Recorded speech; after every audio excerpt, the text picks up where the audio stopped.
Today, I'm gonna show you 3 different methods on making panel doors. 3. Check it.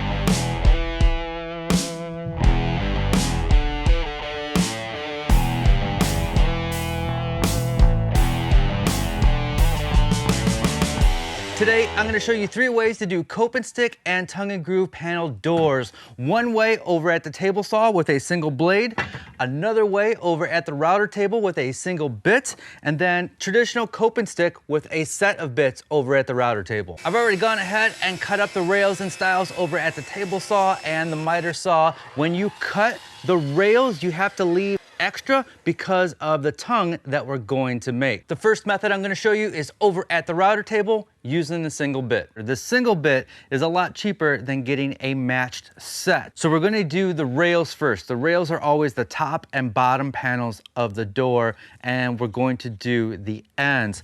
So when I mount this into the router, I want to get that centered, and you're going to want to use scrap for this while you set this up. You also want to mark the backs to all the pieces, so anytime you run this through the router, either your rails or your stiles, you're always seeing your mark. And then we'll move our fence so it's in line with that bearing right there.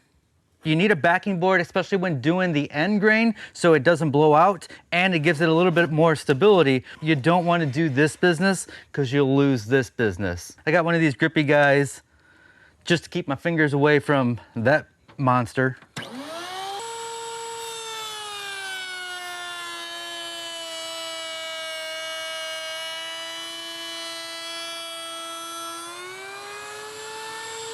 There we go.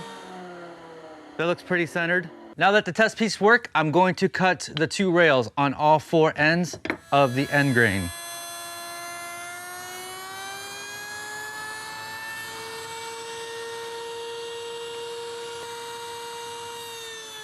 So now we're going to lower the bit so only one of these blades is above the table. We'll set the height, and then we'll run all the boards through to cut that groove. You want this blade centered on that piece. And again, we're going to cut a test piece. Again, that bearing is parallel with the fence. You might want to mark the insides of your panel so you know to put that up against the fence. And we're going to run everything through this way, including our rails, which is going to cut right through that tongue that we made earlier.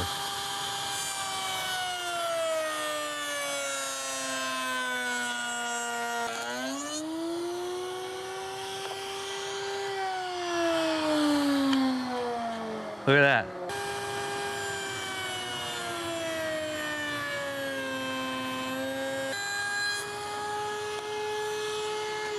This panel door is done. We're going to work on the inside panel a little bit later, but as you can see, it would hold a 1/4 inch panel. Could be a flat panel, could be a raised panel. Before moving on to the cope and stick bit set, we're going to do this door with the table saw. You can use a combination blade. It doesn't leave a clean cut. It'll be rough and you'll have to clean it up. So I'll have links to all the stuff that I'm using down below, but I highly suggest a flat bottom grind blade. I have my blade set to 3/8 of an inch high. I've got all my boards marked, the top and the insides. This time at the table saw, we're going to do all of the grooves first. So I'm going to take one of my boards and I'm going to center it on the blade, bring my fence over, and then offset it just a hair. And we're going to run this through. We're going to flip it over and then run it through again. What that's going to do is that's going to center the groove exactly in the middle of the board. Whatever you're using for your panel, you're going to test fit. It should not fit on that first try. So then we're going to just nudge the fence over just a hair. We're going to run it through again, flip it, run it through again. That centers the grooves, and we're going to keep doing that until it fits our panel. And we're good. So once you got that perfect size, then you can run all the rest of your pieces through.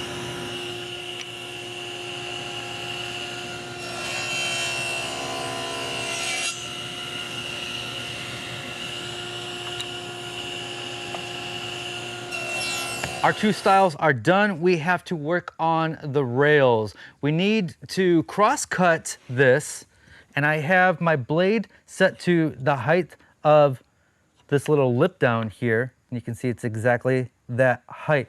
And we're going to nibble away at it, flip it, nibble away at it until we create the tongue. I have a stop set up here on my crosscut sled.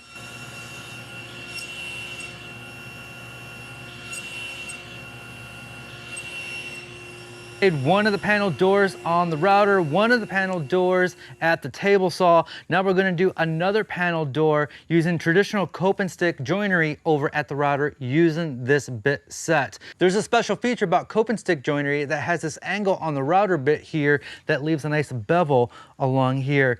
Gives it a nice classy look. We're gonna mark the backs of all our pieces, just like with the first one, and then the insides of all of our pieces. Just like the first one, we're going to work with the rails first. When cutting these, the stiles can be cross-cut to their exact length.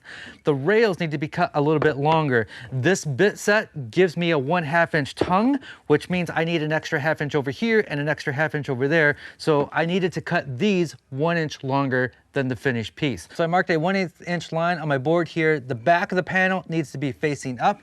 I'm gonna bring that over and I'm gonna bring this down until this knife right here hits that line, and that's going to place our tongue right there. So there's a bearing in there and we want that to be flush with our fence. So I'm gonna bring my fence forward. That's looking good. So now we can do that on a real piece. But just to give me a little bit more control, I've clamped my scrap piece to the rail. I'm gonna feel a little safer doing it this way.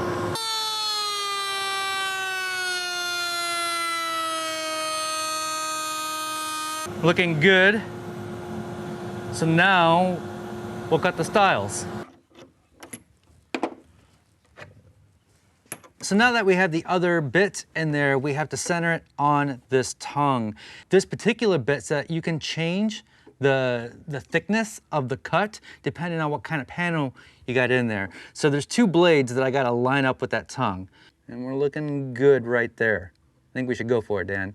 We're gonna line up that bearing with the fence. Before I cut the insides of all 4 pieces, I'm going to do a test cut just to make sure it fits. We should be good. That looks good.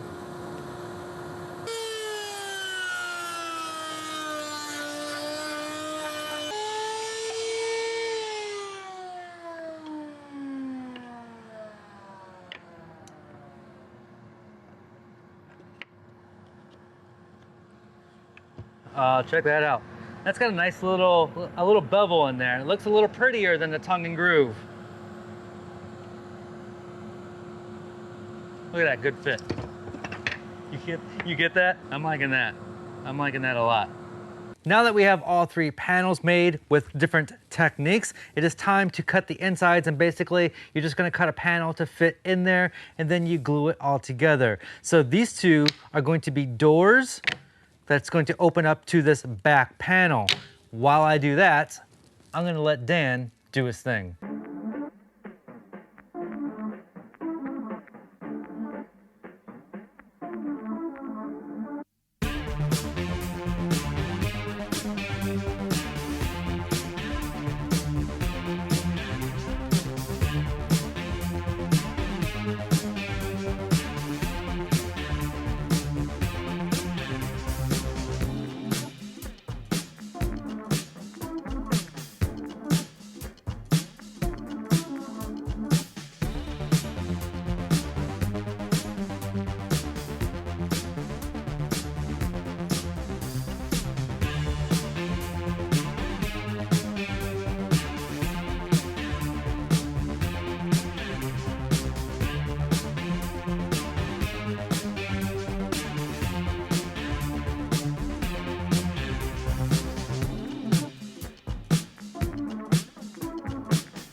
All of this beautiful maple came from my friends at Kencraft. Check them out at kencraftcompany.com. Next week, I'm going to make a set of bifold doors for that closet that we just redid a couple weeks ago, and I'm going to use the cope and stick method for that.